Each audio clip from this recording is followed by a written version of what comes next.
Hello বন্ধুরা, নেন আসে গেছি আর এক রেসিপি নিয়ে। এখানে দেখুন লাউর ছিলকা আছে, লাউর ছিলকাকে রেখে দিছিলাম একে ভাজা বানানোর জন্য। তো দেখুন কেমনি করে একে ভাজা বানাবো। এই যে লাউর ছিলকা রয়েছে একটু মোটা ধরনের কেটে নিছি, কেন কি একদম পাতলা ভালো লাগে না, তো লাউ একটু থেকে থেকে কেটে নিছিলাম। আর এমনি করে কেটে নেব, তারপরে আপনাকে দেখাচ্ছি কিছুক্ষণ পর।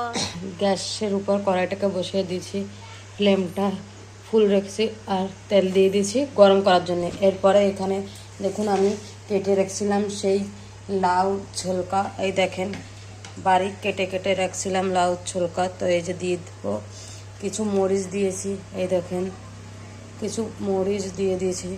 এখন এখানে দিয়ে দেবো আমি যেমনি 3-4টে রসুনের কোয়া, এই দেখেন রসুনের কোয়া দিয়ে দিয়েছি 3-4টে।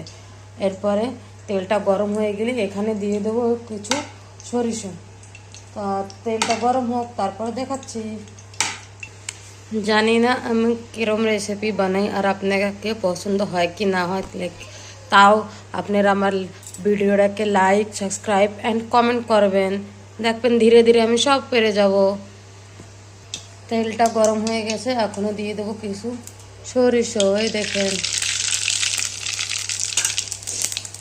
তারপর দিয়ে দেবো এই রসুনকে ভালো মতন করে একটু ছেঁচে নিয়েছি, তাই রসুন দিয়ে দেবো, দিয়ে লাড়িয়ে নেবো। একটু ভাজা ভাজা সেন্ট আসার পর এখানে দিয়ে দেবো সেই লাউর ছিলকা কাটে রাখছিলাম তাই, আর মরিচ, এই দেখুন এমনি করে একটু লাড়িয়ে নেবো ভালো মতন, তেল সব জায়গা লাগিয়ে যায় এমনি করে লাড়িয়ে নেবো।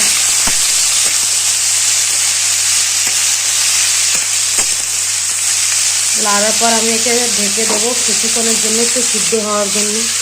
একটু আগলা করে নিচ্ছি আর এখানে দিয়ে দেবো একটু হলুদের গুঁড়ো, বেশি না অল্প পরিমাণে, আর দিয়ে দেবো লবণ স্বাদ অনুসার, লবণটা দিয়ে দিচ্ছি। এবার একে ভালো করে লাড়িয়ে নেব। দেখুন এমনি করে কাঁচামরিচ তো দিয়েই দিয়েছিলাম, এই দেখুন কাঁচামরিচ একটু সিদ্ধ হওয়ার পর একে ভালো করে গলিয়ে দেবো। তাই আমি এখানে রাখবো একটুক্ষণের জন্য সিদ্ধ হওয়ার জন্য। ঠিক আছে, তো দেখাচ্ছি কিছুক্ষণ পর।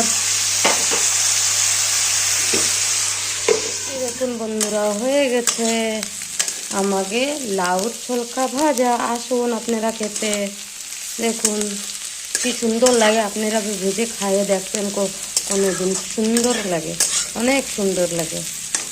Bye bye.